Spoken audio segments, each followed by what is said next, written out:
Hi, everyone. Today I'm excited to have best-selling author Jacqueline Garlick. She's the author of the immensely popular young adult steampunk fantasy series, The Illumination Paradox, as well as the If Only series, a contemporary coming-of-age romantic mystery, and many more because she's working on other ones too. And she was even awarded the 2012 Don Mass Breakout Novel Intensive Scholarship based on her Lemire manuscript, I think. Yeah. And Okay. so, yes. And then her books were actually published by Amazon Publishing too. So, wow. So, this is exciting to have you to chat, here to chat with us today, Jacqueline. This is awesome. Perfect. Yeah, I'm excited to be here too. We'll just kind of get into the questions. I usually like to just ask authors how, to share their story, how they got started as a writer, maybe the inspiration, or it might have been a person that inspired them. And so, what led you to becoming a full time sort of indie but also hybrid author? I guess there was a couple of things. In my case, I had always written since I was very young. Um, my parents didn't think that that was a very good vocation for me to have. So they were constantly, I also do artwork. So my parents were constantly trying to stamp those two fires out and get me to like go do something that would lead to actual money in their thinking. And so they were like, oh, this is nice and everything. Every time I won an award at something, they'd be like, well, this is nice and everything, but don't quit your day job because it's just a hobby and nobody makes money at this. And so there was that. And so I grew up kind of thinking there's no way that money can be had. And there's nobody makes a living off this except for, Stephen King. And he's the only one. And kind of what my parents would point out all the time. And so it was kind of like you could never be that one person. So get it out of your head, which is not good. But they were trying to protect me and in their minds. And so then I had a high school teacher, shout out to Mr. Thurtell, who knew that I wrote very well and got me to enter some contests and things and tried to also talk to my parents that perhaps maybe I should go to university for this. And that all fell on deaf ears. So that was a false start there. And then I, let's just say throughout my life, every chance I got time off or time to myself, I tried to be a writer. And so I went to work in some jobs I hated and did I got degrees I hated. I just did everything my parents wanted me to do. And then I was pregnant with my first son and went home to raise him for the year that he was born and started writing again. And I sent things away. He's 29, so this is a long journey. 29 years ago, I was sending things via post. Yeah. And writing to the mailbox every day to see if I'd been rejected, which I always was, and to see if there was any good comments. I lived for good comments on the rejection because then that meant editors actually read it. And it's funny because now when I read those over again, they weren't really rejections. They were like, we are interested in this, but we'd like to see it a different way. But I was so green that I didn't understand what that meant. Like it meant like, hey, you could resubmit maybe. Yeah. If you change this. And I was like, oh, they just hate it. File. Oh, okay, yeah. And I it's funny because I found that file of rejections when we were moving a while back, and I'm reading them going, wait a minute, like I should have read more into this, And so anyway, then I went back, then I ended up in a divorce situation. So I went back to work as a teacher. And I was always writing for the kids in the class and so on, so on, so on. Mm-hmm. And then I ended up in a situation where I had a high school friend who also was a big writer. She went to a rival high school from me, but we knew each other. And in high school, we were the ones that were really into writing. And ran school newspaper and, always had stuff in it. And she had a book on the shelf in the indie bookstore or the Indigo bookstore. Okay. And I was walking along one day after teaching looking for a book and I saw her name and I'm like, no, it cannot be her. And I pulled it off the shelf, read that she was from my hometown. I'm like, oh my God, it's it's her. She made it. And so then that lit my fire. It was like, well, if Lori can make it, then maybe I can make it. And then I really was on it, all over it.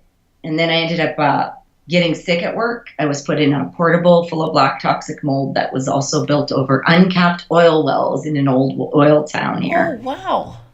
Yeah. And so got very ill and had to go home again. And it was interesting because one of my students, I used to always read my stuff to my students and use it for lessons and stuff. Yeah. And we like use stuff that I would start a play and then we'd springboard off it and they would write the rest of the play themselves as part of the writing program, and then we'd put it on and as a production. And I was a big drama, art, and language teacher in my day. And I was homesick and the kids were missing me, so they were Facebooking me. And they said, "What are you doing?" I said, "I'm just losing myself. I don't know what to do. I'm without you guys." And one of them reminded me, that shoebox of all those stories you said you were going to do something with in retirement. You should do it. And I was like, oh, you're right. Yeah. So I started writing to keep my sanity because, of course, I was in a huge, big battle with the school board here about I was sick and they didn't want to pay and back forth. And this is extremely stressful. Yeah. So at the time, I just wrote. I just wrote and wrote and wrote. I wrote a book that's never been published, but at the time, that was the book I was keeping me sane. Yeah. And that was the book that I went out and ended up meeting Ellen Hopkins at my first ever, conference that I went to. Okay. I got a $99 ticket and flew to Florida and went to the SCBWI conference with 2 pages in my hand. And I met Ellen Hopkins, ended up in her group for young adult writing. And she kind of read over my shoulder, told me I had some talent, invited me out to their Nevada. They have a mentoring program out there where you were mentored by a famous author for a full year through a full book. Oh, wow. Yeah, it's a very great program. And so she had invited me out. It didn't mean I could get in. It was blind entry, so you had to win to get in. But she thought I'd have a chance. So I did that. It was the year of let's say yes, because I was home and I wasn't very well at the time. But I was like, I have to keep going. So I just decided that opportunities don't come your way unless you just take a risk and say yes. So I went to that conference thinking, whatever happens, if somebody says something to me, I'm going to say yes to it. So I met Ellen and she said that. And so I was like, yes, I will enter that. I didn't even know where Nevada was. And I ended up winning in a spot and I got on a plane. And this is no lie. It sounds like I'm a ditzy broad. But anyway, it was so silly because I don't know why, but I thought like Nevada was in like Ohio from Ontario, right? Yeah. And I got on this plane and I had been so like ruffled about the whole event and meeting these famous authors, and there was an editor and agent at it and everything too, and they read your work at the end, and there was a big opportunity to be selected by them. And so I'm like, in a dither because I got in, and I get on this plane and I'm thinking, geez, it's taking a really long time to get out to Ohio. So it's like by the 3rd hour, I say to the guy next to me, you are on a plane to Nevada, right? He says, yes. I said, okay. And he goes, why? And I said, well, just didn't realize it would take this long. And he goes, you didn't know where you're going. So then he like pulled up the map thing on it. And going like directly across the country to the other side. And I was like, oh. So I'd never been that far away from home, like on my own, alone. Yeah. And I didn't even know the people I was meeting. So, a lot of trust went into that. I got off a plane. I waited for this woman named Susie. Yeah. And then she took me in a car way up into the mountains, up to this remote thing. I was like, good thing that all these people are lovely people, because it could be a horror book by the end of this. Yeah. So I just took risks and I tried things. And out of that, I finished that book that was kind of saving my soul through the sickness. And that book got me a top agent in New York and for young adult work. That's awesome. And, yeah. So every book has its purpose is the end of that story, because I've never bothered to publish that one. I decided it'll just be my book that was for. And I have since parted ways with that agent. It just didn't work out, but it got me a lot of things, that book. It gave me the courage to believe I could write. It got me opportunity in front of agents and editors. It got me that mentor program, which was priceless in learning about the industry and learning to write. It got me a foot in the door with the first agent. Yes. So everything has its purpose, right? Yeah. Yeah. That's awesome. Then after that, you wrote your steampunk fantasy series, Illumination Paradox. Would you just talk about your journey writing that and then having them published by Amazon's imprint Skyscape? Sure. Yeah. Okay. So that book is so interesting. While I was in the mentor program, I wrote the one that never got published. I also wrote another one, which turned out to be another one that I haven't done much with. Those two books got me an agent, because when an agent asks you, usually when you're being courted by an agent, they want to know what body of work you're going to present to them. So you might have like one piece and they're like, can I see some other stuff? Because they want to see if you can actually do it twice. Like if you've been lucky enough to make this one sound good, and that's it. So that book also helped me get that situation. So anyway, I got with the agent, and then he deemed that the second book was not going to be saleable, which happens sometimes. And then he did shop that first one that I talked about, but it almost got purchased twice, I think. And then it didn't work out, and then I decided to just keep that one for myself. So then I was getting a little frustrated because I was getting all these near miss opportunities, because the second book, the same thing happened with. And then he decided, we'll just put it away. I had written something with a paranormal flair, and at that time they were like Twilight exhausted. So it was like, don't show us anything more paranormal. We don't care how well you think the book is written, So I was getting a lot of, really nice writing, but this is not going to get a contract. And so we put it aside. So I was very downtrodden. I mean, you have to have major thick skin in this industry, and I didn't have it. I did not have it. I just thought, I was hitting all these little pieces of luck and it was going to keep happening for me, and it wasn't my story. And I realize now that it's a lot of people's not stories. It's not just me. But at the time, I took it very badly. So I decided that I was just going to write something right off the wall that I liked. And I didn't care anymore if anybody wanted it. So I started to write Lemire because I went to this Toronto group. There's a group of writers in Toronto, and it's a long way for me. It's like almost 4 hours. But I went and hung out for the night. I think I was in Toronto for some reason. And there were people talking about this steampunk, and I was like, what is this? And then they explained what it was.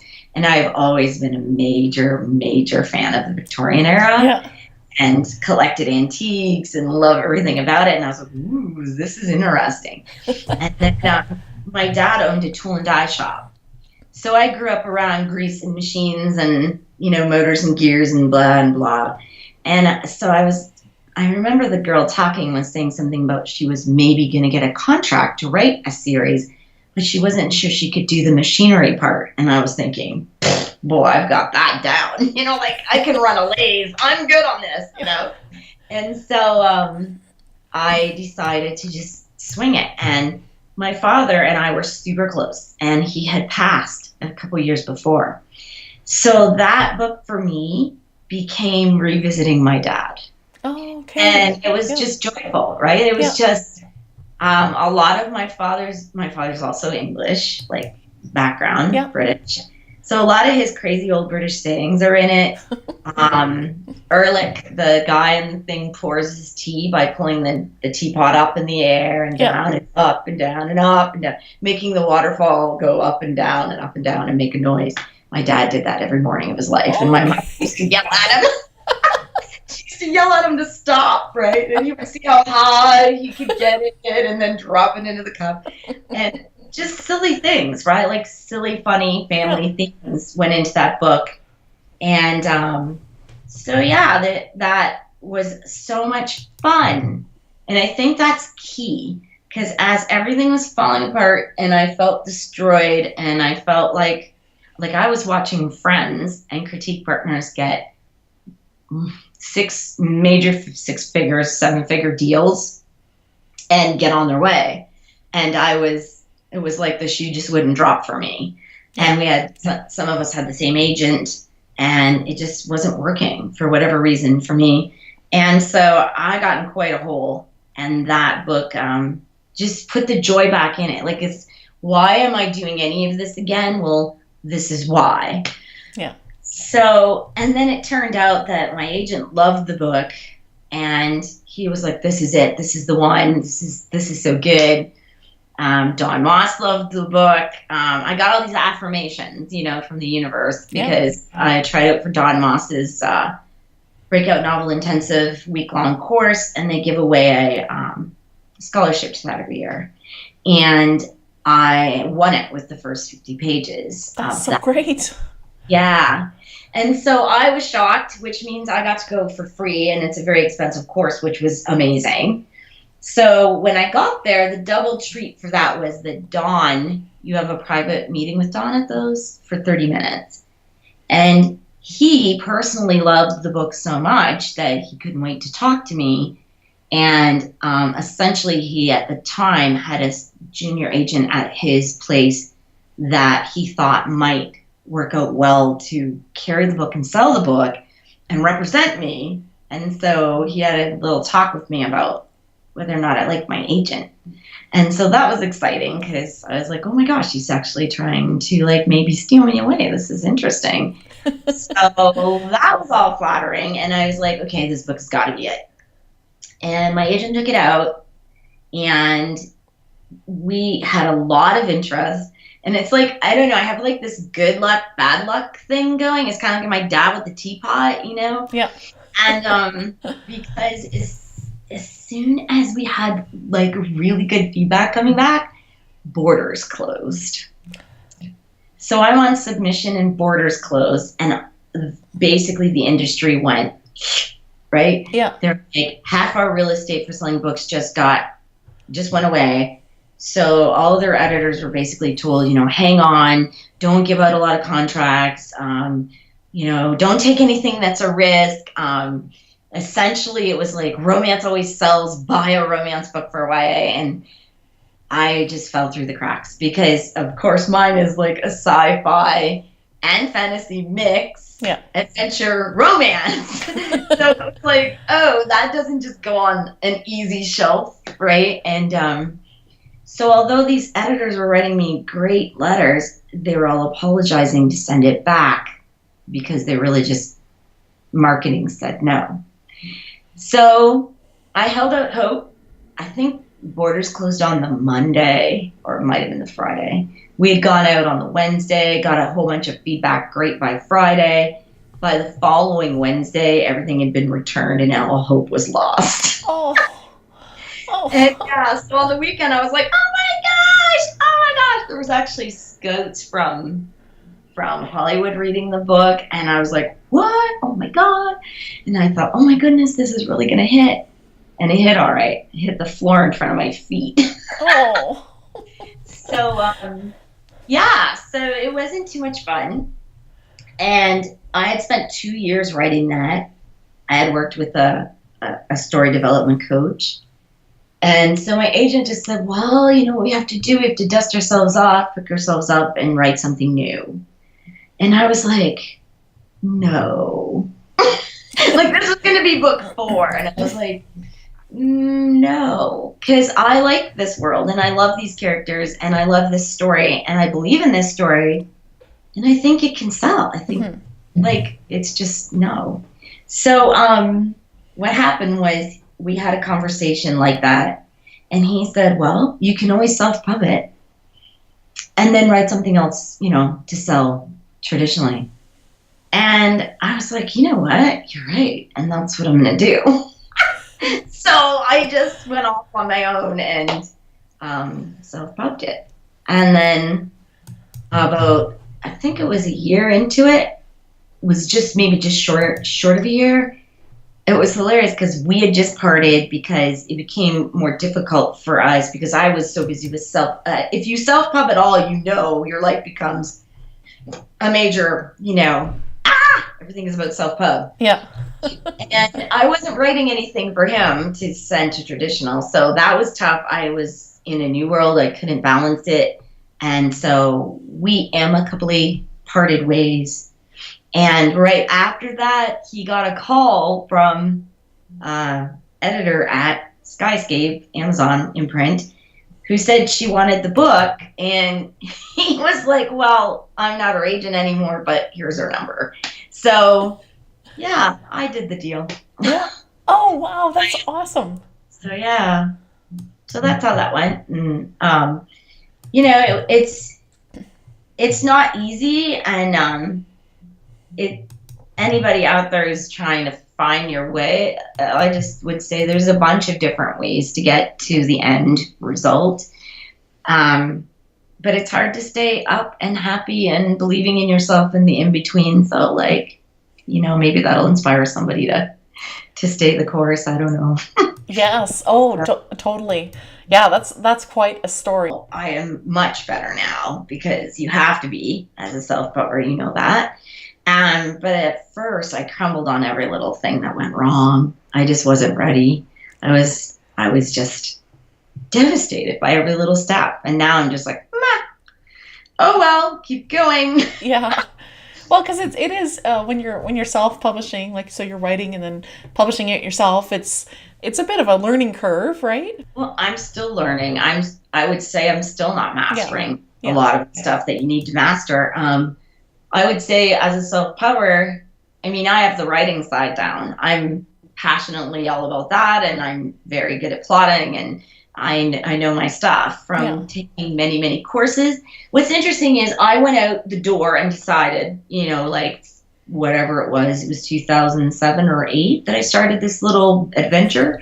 And I decided I will learn everything I can possibly learn about writing the best possible book I can write.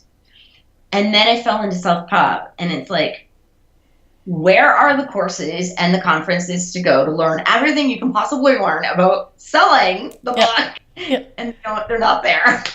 Because, of course, it changes every hour what works and what doesn't.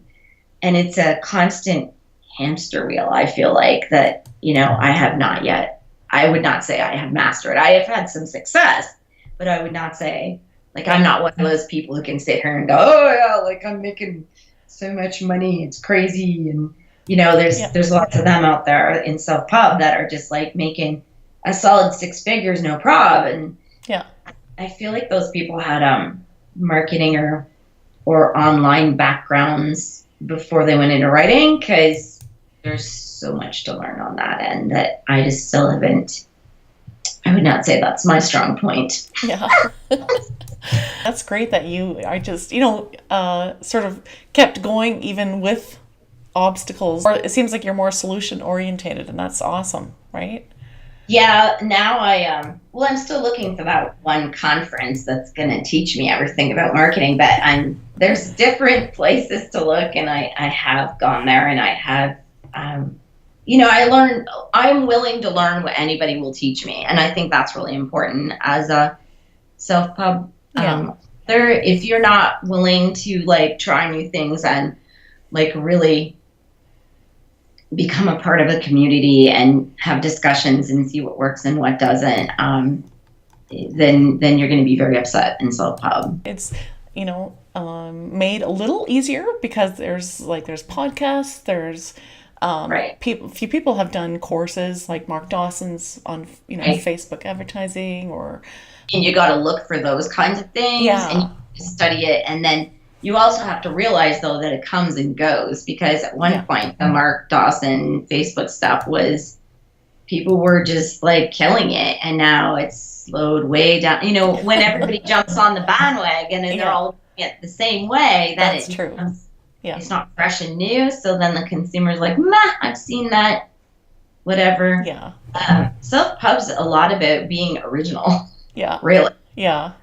And kind of being an innovator, right? And it's about understanding consumers and why you buy things. And until I figured that out, I'd say I'm doing better now that I figured that out. I don't profess to be one of those people, like I said, that's really killing it, but I was going about it the wrong way. I was being very business professional about things, but then I realized, no, like, what gravitates me to buy a product? Like, why do I suddenly see something and I really want it? Like, it's a different world. It's understanding the consumer mind, like why you gravitate towards certain, even if you went to a fair and there's things set up, like what drew you to that particular booth? Yeah. And you have to look at those kinds of things. And most likely it's an exuberant personality coming across, or something unusual, something unique, you know. I always think about those at Christmas. One time there was those flyers and they were in the mall and they had those helicopters that lifted up and could fly around. Oh, okay, yeah. The kids. And every person alive was glued to, this was a brand new concept. Yeah. People just couldn't get enough of this, right? And those helicopters flew out that door, literally, like crazy that Christmas, because you haven't seen it before. And I think that's a lot of self-pub that's the tough thing, is making your marketing plan something nobody's seen before. Yeah. That is that wow factor. Yeah. Yeah, no, that really makes a lot of sense. Yeah. Well, you've kind of done sort of your own wow factor. You have in many different ways. I actually did. I had seen on your website that you've also done a book a month challenge, which to me seems like a wow factor, because not everybody can do that. So, would you talk about, your inspiration behind that, and maybe, on the other end, what were your biggest lessons learned in that process? Well, that was a crazy thing I did. I'm not sure I would ever do it again, but I learned a lot from it. This is the thing with self-pub. You could do something and then it doesn't turn out the way you want it necessarily, or you expect it, and then you can be mad about it and die on the cross over it, and that's the end of you. Or but that's not the way to do it. You have to go, oh, okay, that didn't fit, or that doesn't work, and move on. So, the reason I did that was I was having a hard time writing Soleil, which is the third book in my Illumination Paradox series. Yeah. And I had worked with Amazon for 2 years with the other 2 books, and that was a really rigorous program. It was it was the first time I ever worked with editors at a publishing house with expectations and time limits, and I'd always given myself time limits, but it's a different thing when you're literally going to print in 2 weeks and there's something wrong and they're like, you've got to fix this in 24 hours. And you're like, you're just like, there's so much to that, right? So I was kind of exhausted from that. I was kind of like, just like somebody let the air out of me from that experience. And then I realized, if I don't get this, because Amazon sends stuff out rapid fire, right? Like my 2 books were in a program where they came out 2 weeks around each other. 2 weeks. Oh, okay. Wow. On a year. Yeah. So I had, of course, written Lemire, and then I had just finished Noir, the first draft, when I signed the thing. So then it was like, hurry up and get this done because we're letting them out, boom, boom, in 2 weeks. So that's why it was like such a crazy adventure. So then I was like, well, wait a minute. People are going to read to the end of book 2 and they're going to want 3 immediately. And I don't even have it plotted. And I was going to take a rest, and then it was like, I can't. So I think I wasted about 6 months' time. And because you get all wrapped up in reviews and you get all wrapped up in interviews and you're like, what am I doing, right? So I was like, I have to get this book done. So Chris Fox at the time was doing some challenge where he was writing a book in 15 days. Yeah. And I was like, I think he started with 30 days and then he cut himself back to 15 or something. And I was like, dude, I was following you. What are you out of your mind? But, he can do it. He can do it. I not so much, but he can do it. So I took the challenge and I thought this would be a good way for me to get this book done. So I had only the intention of writing my first draft and, then going over it. And thank goodness, because he writes a book start to finish in like 15 or 18 days. And I'm like, I can't do that. But what I did learn from that was that it really made me write faster. There wasn't so much commiseration. I have changed as a writer over that, and I'm grateful for that, because I used to sit and commiserate on every sentence, every word. Was that pretty enough? Did that sound good enough? What could I do better on that metaphor? Are they getting the point across? Was that conversation like boom, boom, boom, boom, boom? And I'm like, I would take forever to write the book because of that. Start, stop, start, stop, start, stop. Yeah. And judging yourself along the way, right? So what I learned from that, and it won't work for everybody. I have a really good writing friend who prefers to write a chapter until it's perfect and then write the next one until it's perfect. And when she's done, she has a book done. But what I learned from it, for me personally, that was holding me up. So I learned to just barf out a first draft.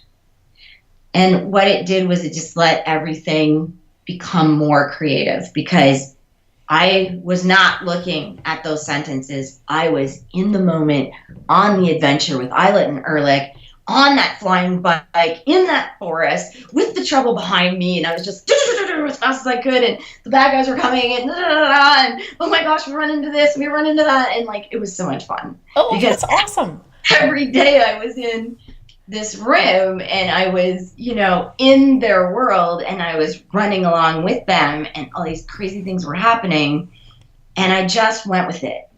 I just was like, don't judge anything. Just go with what's coming to you.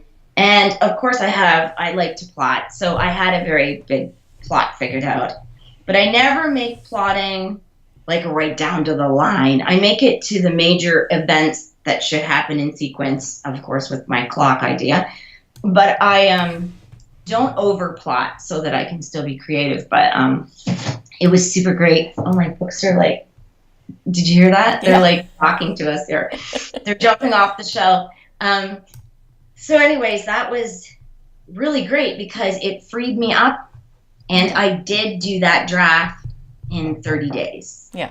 And I think almost less than that, I got that done. And I had a chance to start going over it, which shocked me.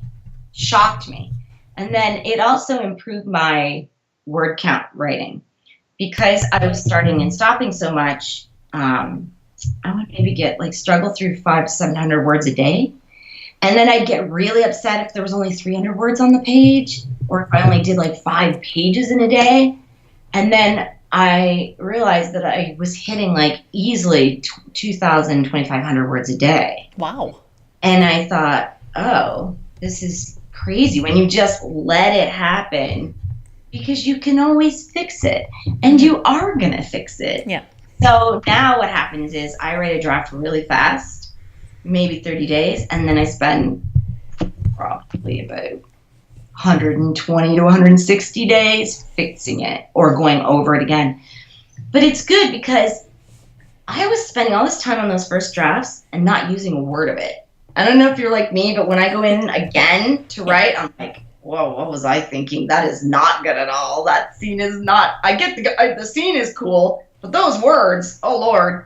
And so I'm I rewrite everything, every freaking sentence I touch. So why spend 2 years on a first draft that I am going to rewrite, So I spend it rewriting now. And so those were the lessons I learned out of that. I also learned Chris Fox does, he's big on, or he was big on writing to market. He brought that book to the public, and he's done well with that.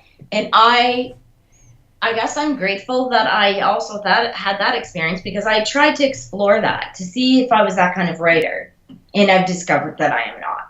Yeah. I don't enjoy that. I'm And that is not to knock anybody who's writing different things. It's just everybody has their different interests. And genre writing is that where they're studying a certain thing that's selling at the moment. Like let's say for instance, paranormal romance is really hot. It's always going to be really hot. Let's face it, it's always going to sell, right? So then you kind of study the books in that genre, and you see the top ones that are selling, and you kind of pick out, like, they all are very similar in that kind of genre writing, in like the beats of the book. So then you make your own story up, but you hit those beats of the book so they're familiar, and you put a familiar kind of cover on it, and you attract those readers that voraciously read through those and read one a day. Yeah. And so I tried to do that, and I failed absolutely miserably, because I ended up not really grasping that the book should be just like all the others. So I read a bunch of them, and I was like, okay, I get it. This is cool. But I can, like, twist that plot to be different. And I can, like, make it, like, there can be a mom in it who has Alzheimer's, and there can be, the girl's dealing with that as well as falling in love. And then she can also save this bridge from demolition that was in their family forever, because the whole town depends on the tourists coming to see the bridge. So then she's, like, saving her town. And then all of a sudden I ended up with, like, this literary fiction book that's way bigger than a genre romance that should only be about two people's romance, right? Like, that's the key that sells that kind of book. And so I failed miserably. It went into the abyss of Amazon writing, and I was pretty sad about it. And then I was just like, you know what? I have learned. This is how much I can't write that. I didn't even know I was doing it. In my brain, I was writing what everyone else was writing. And so my brain spirals off into all these other things. Now that I have it figured out, maybe I could do it. But I also just figured out that that's not really me. So people are interested in the book that brought me joy, right? Yeah. That series. And not that this one didn't. I really enjoyed it. I like the book. I think it's a great book. It's just not getting a lot of any attention. But I did see that I was chasing unicorns with that book, so to speak. Mm-hmm. And I guess maybe it just, the shoe doesn't fit, it doesn't fit, right? Yeah. I was not Cinderella at the ball for that one. That's a good expression. It was the ugly stepsister, on Disney when the foot won't go in and it's all like wonky and they're shoving, that was me with this book. I was trying to shove my foot into that Cinderella slipper. And so I've learned that that's just not what I'm going to be writing. That's not who I am. But again, in that year that I wrote a book a month, I wrote all kinds, but I also then wrote TikTok Plot, which is me, and very good, and the other two books in that series. So it's all about learning and succeeding and failing. But so I wrote, I think, 11 books, and I wanted to write 13. One a month plus an extra. I was crazy. Challenge. But I did write 11 and all different things. And so now I know. I tried to even write a smexy book, and it failed miserably too. I'm not good at hot romance. I'm good at romance, like alluring romance, just. Yeah. But I am not good at, like, what I thought was really hot smexy stuff is nowhere near what's selling as hot smexy stuff these days. So I was, like, out of my league there. So I did that under a pen name, thank goodness. But I just tried everything on. I tried on every pair of shoes I could in writing. So I guess it was good. Yeah. Well, then you probably start to find out what fits more for you, like more of what you like to write and that sort of thing. Exactly. Because there's genre categories within Amazon that are very popular that are not on bookstore shelves. Yeah. So it's a whole new world to explore, and I just I needed to see. I know what kind of books I like to write, but I just kind of didn't even know where they fit in on Amazon shelves or on regular shelves. So it was a year of exploring. Yeah. And if you fail epically, like, then just let those reins go and just go figure out another set of reins that Yeah. do fit you. Like, don't just die on that cross, so to speak. Like, don't give up. Like, that's the best thing about, I belong to this group of indies, and that's something they've really taught me, is so many of them are like, well, I wrote 3 books in 3 months in this series, and it didn't do very well, so I'm moving over to this. But I really like this, and these 3 books, I just released them, and they're really taking off. And I'm like, what? Like, you just switched gears and went from there to there, and then you're okay now because this is like I'm amazed at these people, right? Yeah. They're beautiful writers. Yeah. But they just aren't afraid to try out jump in a new pond. Yeah. And I was all about, well, no, this is my pond. This is all I know, right? So that year of jumping ponds was good. If you have a year to waste, then do that. Ponds and figure out which one you don't sink in. So, yeah. Well, speaking of your books, because you mentioned your books for writers, TikTok plot, TikTok edits, and then I think your most recent is TikTok Character-OZ-Ation, Character Development 101. Right. Yeah. Yeah. So I've read them all, and I just love them. There's just so many great. You've got so many great ideas, and you make it simple for writers to understand, which someone like me appreciates. Yes, someone like me too. That's how that happened, because I sat in so many plotting things, and I was like, whoa, over my head, you know. So then I would take all the things home and try and study them, and then try and figure out how it would work for me. And then finally I came up with that idea for TikTok Plot, and I was like, oh, okay, this is simple enough that I get it. So now I can develop it, Yes. So I and was hoping all those books are so helpful. I kind of wanted to just talk a little bit about your most recent book, about characters. Now, in the book, you talk about how certain characters, like Scarlett in Gone with the Wind, or Katniss in Hunger Games, or Dorothy in The Wizard of Oz, are characters that stick in your head long after you've finished reading them, which is true. I remember all of those very vividly. Fiction writers who are listening, I'm sure, would love to learn your sort of special formula, or just ideas that you have for creating characters that are unforgettable. And you in your book, you mention about the wonderful Wizard of Oz and sort of Dorothy's character, and then you sort of give a sort of guideline checklist of how writers can sort of hone their characters. Would you just talk about that? Sure. That was, again, I have gone and studied under Don Moss like 5 times now. So he's like the Cadillac teacher out there, I feel, for writing. Not to say that I've studied it under Christopher Vogler as well, which is the writer's journey. He's, everybody's icon. I've had the good pleasure of being with him 3 times, and James Scott Bell and a few others. So like I said, I made it really my business to learn as much as I could about craft in the beginning. And I continue. I just saw Don a little while ago. He was in Toronto. So, of course, awesome. So he's in Toronto, right? That's nice and close. But anyway, it was during one of those that he challenged me. And I forget what character it was, but he challenged me about a character.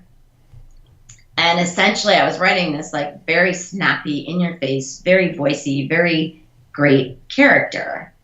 But he was like, he's smarter than that, right? Like, some readers will just go, oh, this is lovely writing. I love this character. But most readers will go, but why is this character like this? And so he's the kind of the one who's going to knock you down if you're going to get knocked down. And he's like, what? Why? Like, why? Yeah. All a bitchy, horrible mess. Like, why? And I'm like, in my head, right? I'm thinking, because she's the bitchy, horrible mess chick in the book. That's why. I'm kind of on the spot, and he's like, well, I also had this happen with Ellen Hopkins once. It's so funny because I'm in my head like justifying, and they're both like in my face going, but there's no like what is the wound? Why is this person hurting? What in their past has made them what they are? Everybody's past makes them what they are, good, bad, indifferent, whatever. Good qualities, bad qualities. What is it? Why is she acting like this? She didn't just wake up one day and decide she was, and this is when they hit me. This is what everybody needs to think of.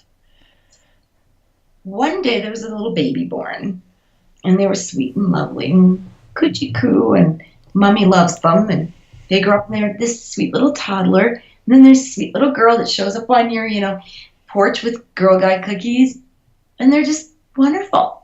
So then what'd she do? Just wake up one day and become this bitchy, obnoxious pain in the butt?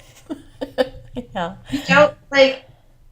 That's not how life works, right? So you got to think, if this is a really well-developed and real feeling character on the page, how did the Girl Guide cookie girl end up her by 13, May to 13? So what happened in her life? What are her views? How does she experience life and rail against it? It doesn't even have to be, mommy and daddy were mean to her. It could all just be internal, that her personality type, you ever met one of those people that they think the world's against them all the time? It's like whatever you say to them, they're like, what? They're on defense? Yeah. So you have to look at, so why is that? That's some form of insecurity, right? Mm-hmm. Somewhere along the line, that person's been told or feels like they're not enough. Maybe it's not mom and dad. Maybe mom and dad fawn over them, and maybe they don't believe them. Maybe it's the school teacher. Maybe it was a run-in with somebody they liked who didn't like them back. Whatever it is, what is it? What is it? Yeah. That's the mechanism that makes that character tick, right? So basically at Ellen's event, I got sent to my cabin to figure out what my bitchy girl was suffering from. And I couldn't come back to like noon. And so for a few long hours in that cabin as I paced the floors going, I don't know. She's just a bitchy girl in the book, okay? I don't know.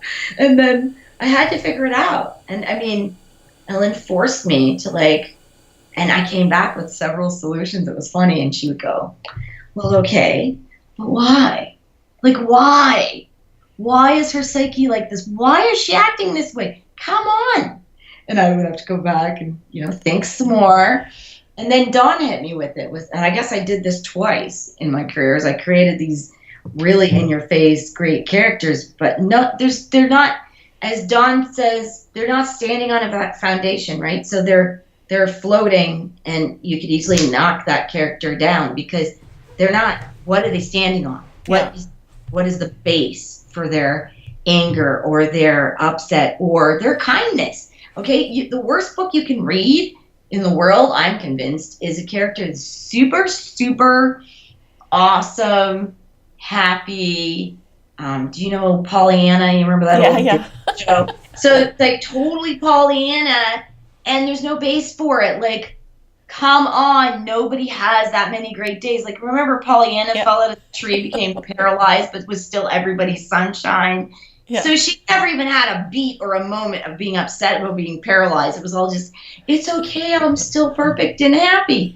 And that's not, it works when you're 8, maybe, but it doesn't work now, right? And so I always use Pollyanna as an example, and younger people don't even know what that example is. But to me, that's the worst book you can read because they have no substance whatsoever. Yeah.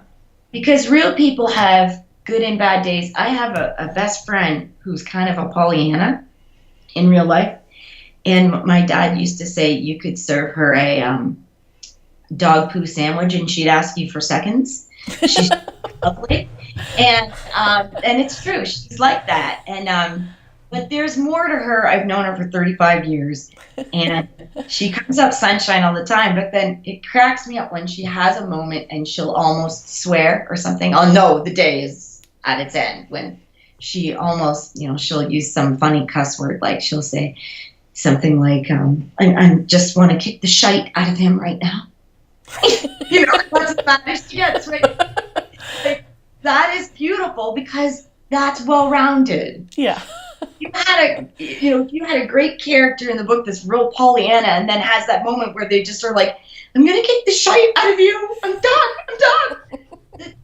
Everyone's going to laugh. The readers are going to enjoy it.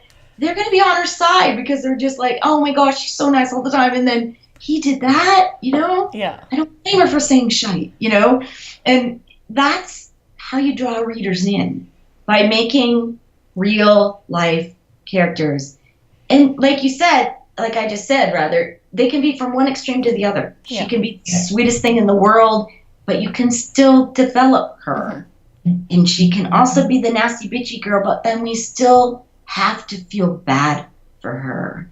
One of the things I built into a book that I'm releasing soon in the bitchy character is that you don't realize until partway through it that she's had an issue with her mother leaving her alone with a father who is interested in her and has been since a young age. But it isn't revealed until further on in the book. A little spoiler there, people.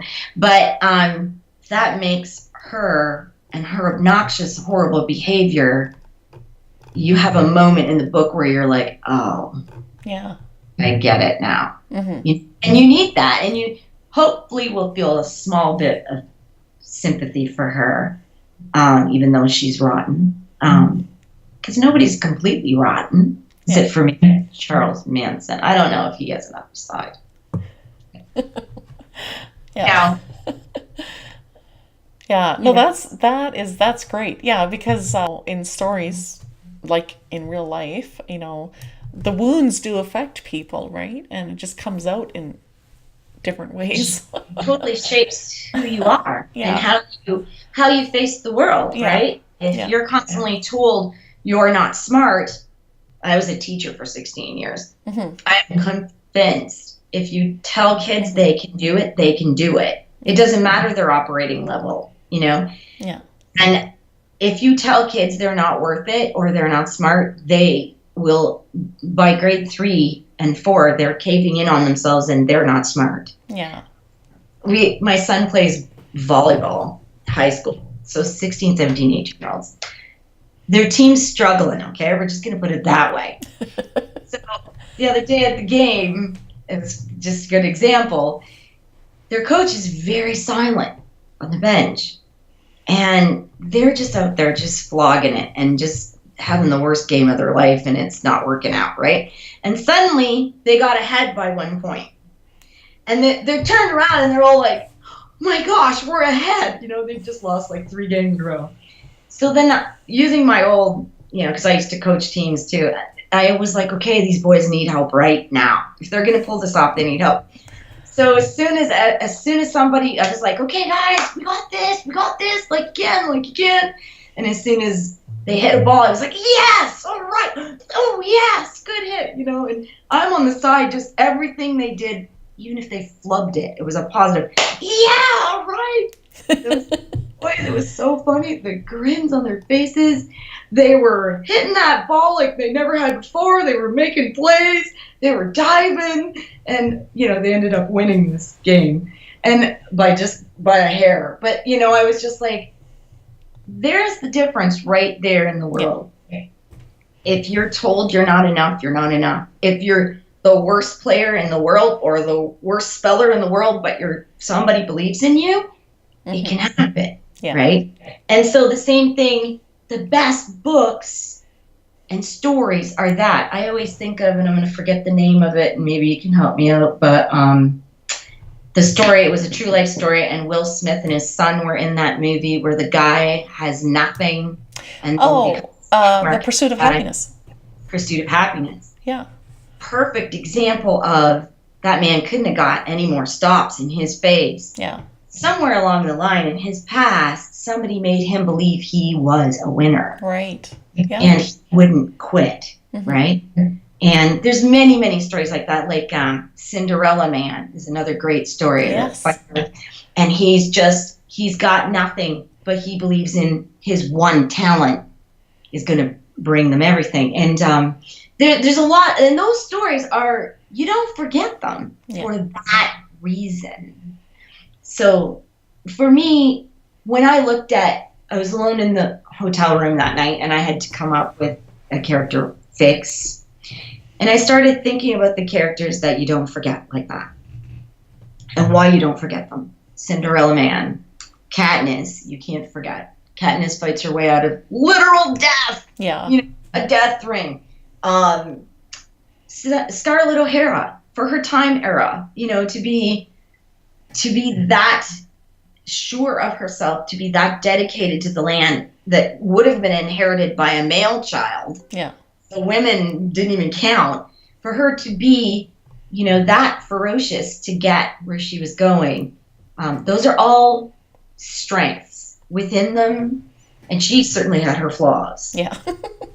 Terrible flaws. Admired her strength, right? So it got to me, it was like, okay, in every character, you're building on strength. I didn't put that in the book, and I really should add that. You can't revolve a story around the weakness. You can tell a story of somebody spiraling down, down. But without that strength of character in pursuit of happiness, that story would have been horrendous. Yeah. Right? And the same thing with Scarlett OHara. I mean, we could love to hate her. But because of her strength, we're on her journey. So I started looking at, and the simplest example was Dorothy Gale from The Wizard of Oz. Yeah. Her inner strength, her belief that she needed to get back home, and her outlook. She was like a Pollyanna, right? She's a stereotypical Pollyanna. Her strength, she was one of those characters where, because she comes into the room, and because knowing her, Nanny McPhee is this character too. This is the same trope. Yeah. So once they show up, others' lives begin to improve. They have this magical quality about their personality that affect the world around them. Mm-hmm. And, Tin Man grows a heart. Scarecrow finds out he really has a brain. Lion finds out he really can have courage.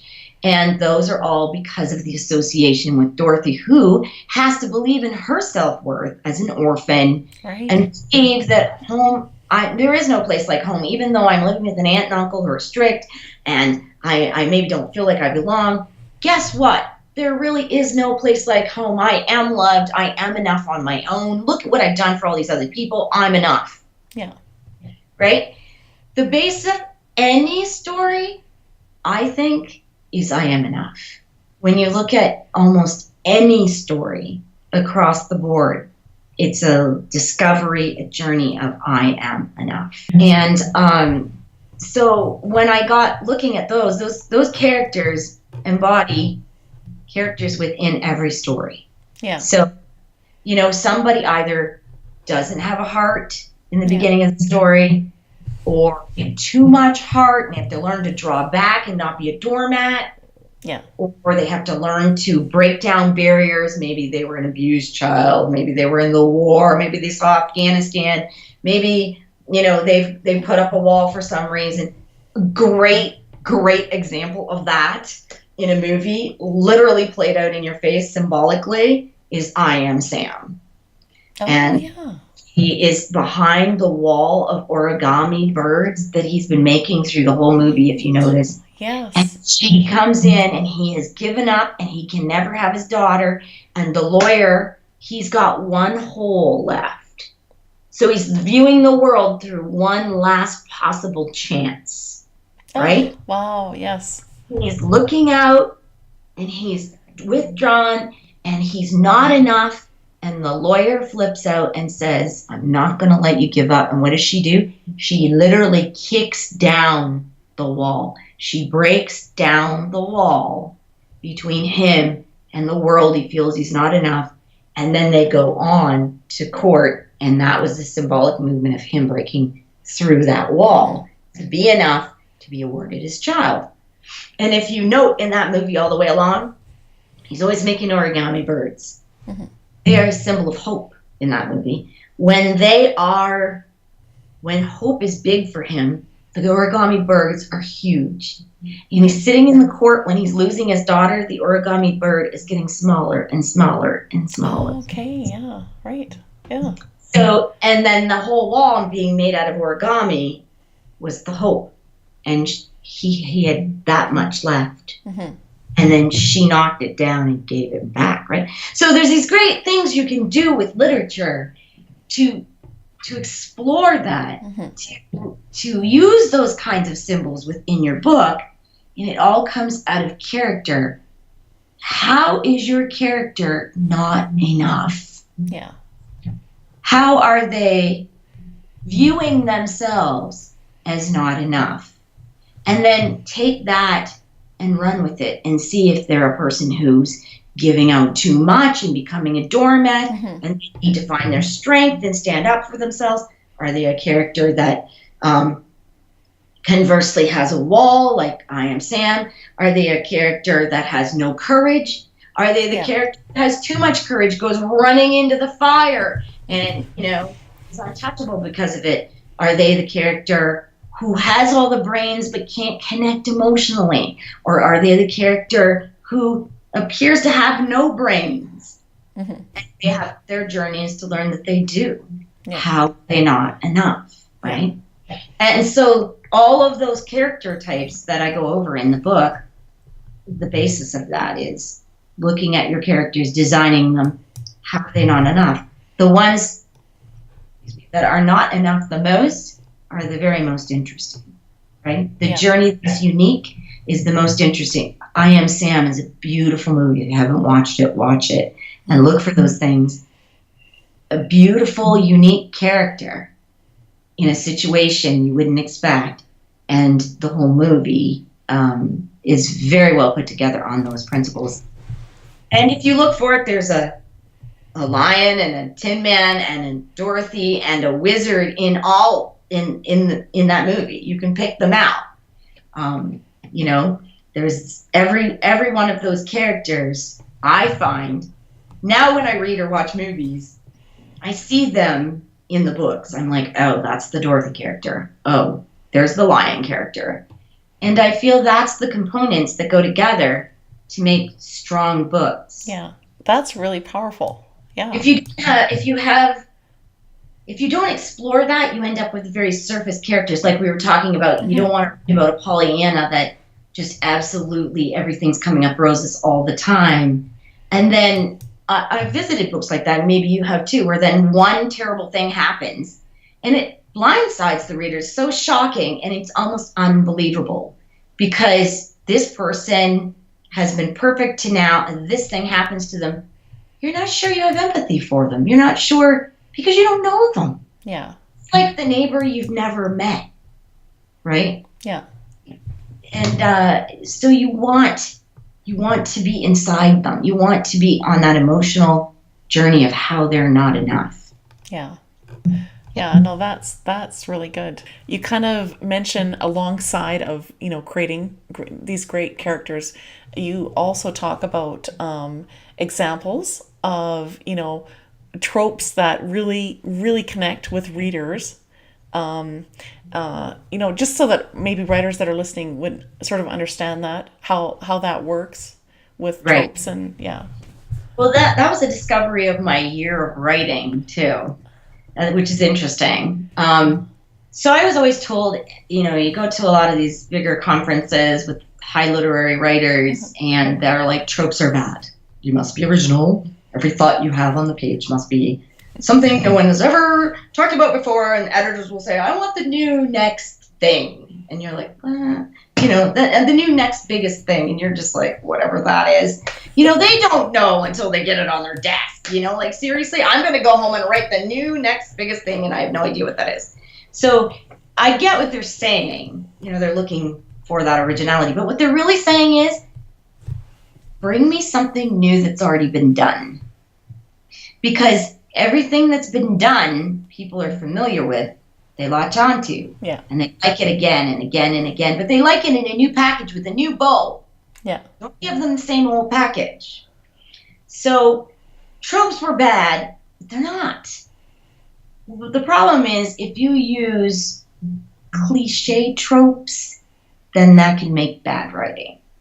All right, something that's so overdone, you've seen it a billion times, and you do it exactly the same way. Like, the one that comes to mind for me is the blonde cheerleader who always gets the jock. Okay, yeah. It's nothing but boobs and nobody cares.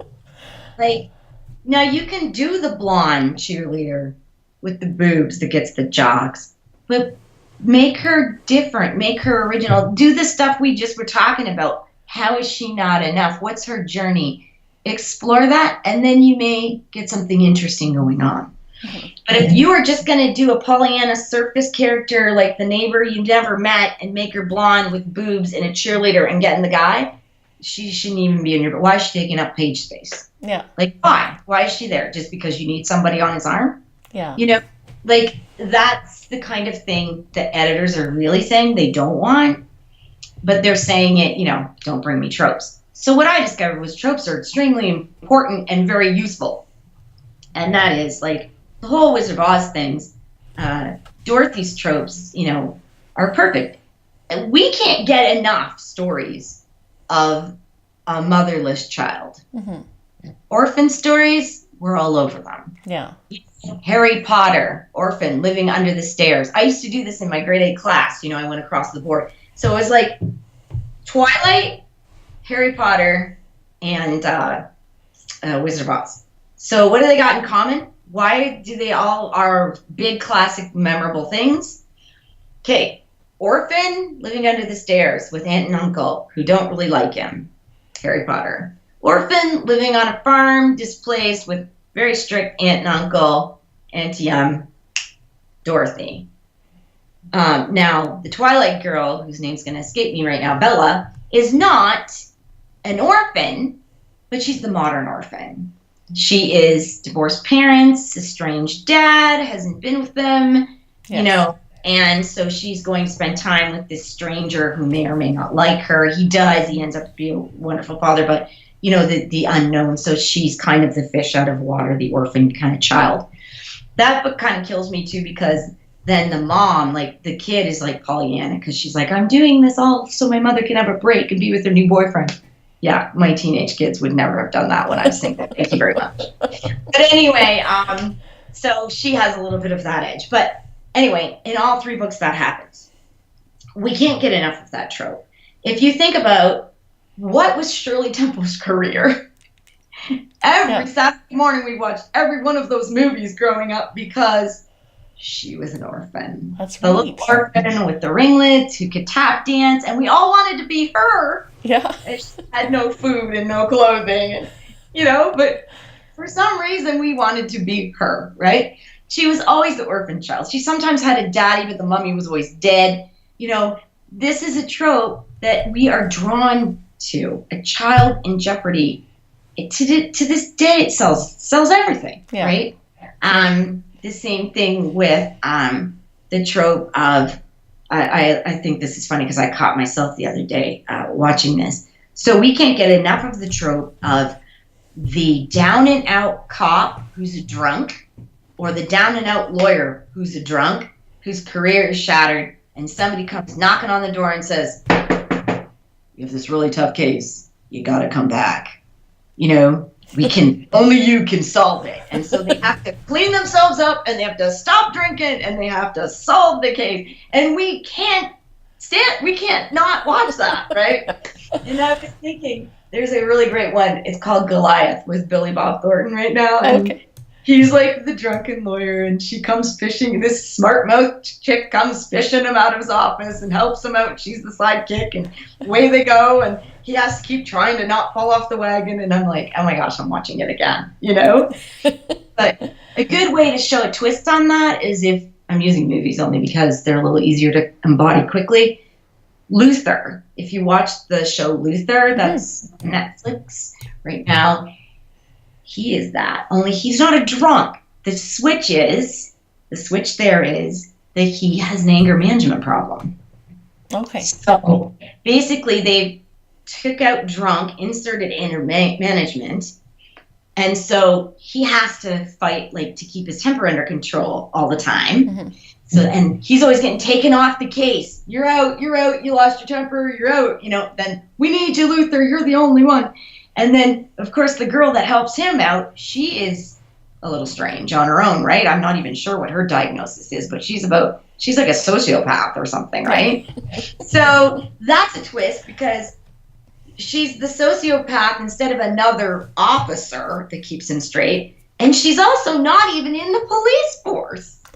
So that makes that like, ooh, double interesting. So trope, but change. Yeah. You see?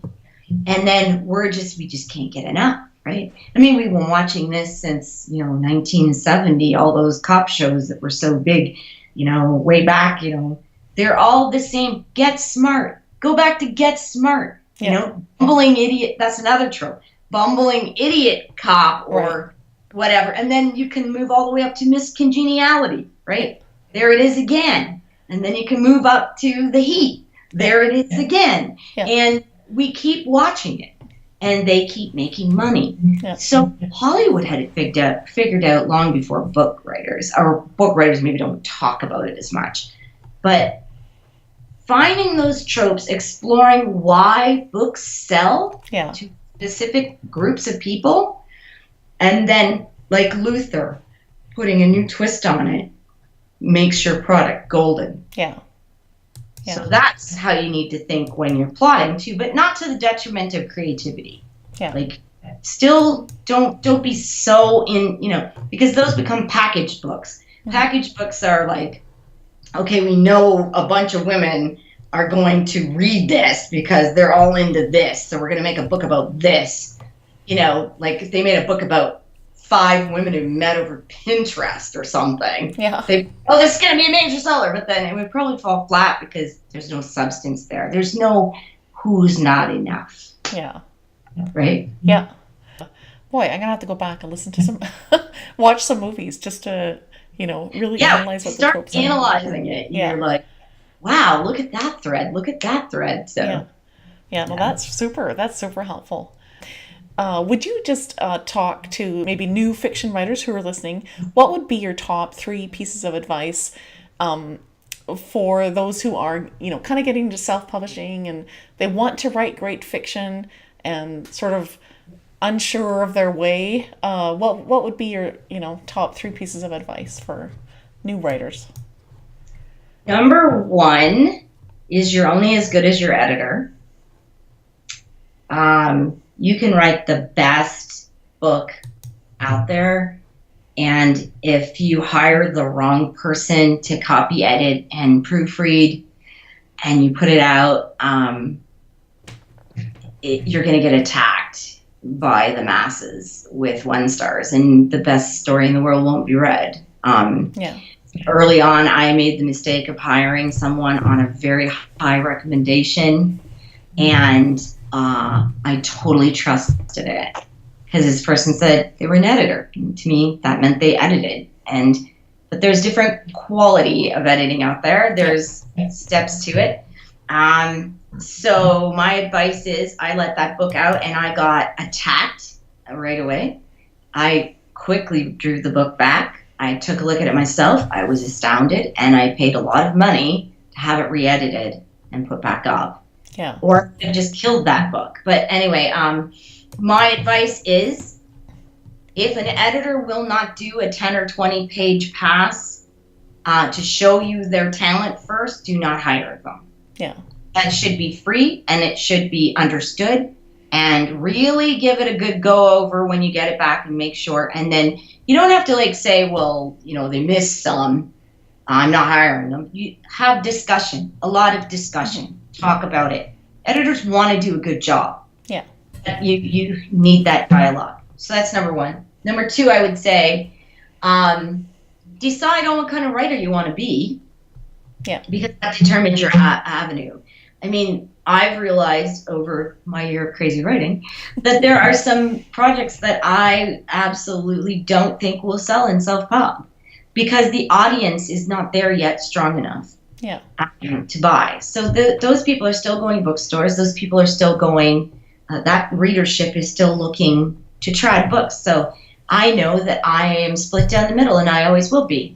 There's some things I will self-publish, and there's things I will try to get traditionally published. Yeah. That's really important, because you're going to be upset and frustrated with yourself if you don't understand that right away. Yeah. And I would also say, marketing helps. If you understand, you have a marketing degree or something, that will be helpful. I mean, ex-teacher did not know anything about marketing, so that's tough. But or I would source out that stuff. I mean, that's very dangerous, because there's a lot of people out there can take advantage. But I mean, maybe you can find sources that, because I think those are the three key things: is knowing where you fit, and what is going to sell for self-pub and what isn't. Knowing something about marketing, or being willing to, like you said, follow a podcast, whatever, glean the information from there. And the editing is huge. I know some people think, oh, well, I don't need to edit that much because self-pub crowds are more forgiving, and they are. But at the same time, they're becoming less, because the choice is getting bigger. There's a load of books out there from that. And if they read through your 20-page sample and find a bunch of mistakes, they're moving on to the next one. Yeah. Yeah, no, that's true. Yeah. Well, those are excellent tips for writers. Thank you so much for sharing so many, I'll have to re-listen, so many great, so much great advice today, Jacqueline. I just appreciate it, you taking the time. So would you tell readers and writers listening what new books, projects you have on the go, and then where people can find you online? Sure. I am working on, actually, I prepared an entire book series for self-pub, and I am somewhat holding on to it because I was going to be releasing it right now, which would have been great, but I'm in some talks with some trad people about it. So I may be selling that particular one to trad, and only because I don't know if it will do that well in indie. But if those things fall through, then I look for a new series from me in the new year. And also I am working on some other projects in the sci-fi land for me for right now, which hopefully you will see in the middle of next year. I am also doing, because people have asked me and write me a lot about these books, I decided to do some small mini workshops, and I will be holding those on weekends. I'm going to go around the clock with TikTok Plot and teach each segment of the clock in more depth with people, and help people go through their own manuscripts and apply the learning there. And the same thing with the characterization we've been talking about. So look for some mini workshops from me all over the place. I'm going to take them up the road closer to Toronto, and some in my area, and that kind of thing. So those are the projects I'm working on at the moment, because I get at least 2 or 3 pieces of mail each day on that, and I find that I write like a big long letter explaining it, and then I was like, well, I should just teach this to people. Yeah, that's awesome. And, so that's what I'm going to do. So you can find me at JacquelineGarlick.com. And that's my website. You can also find me on Facebook and Instagram and Twitter. I'm not on Twitter a lot, but I'm there sometimes. So yeah, I'm around. And pop me a note. I'd love to hear from people. So, well, Jacqueline, thanks so much for taking the time to chat today. So it's been great. Yeah, thanks a lot for having me. It's been lots of fun. Awesome.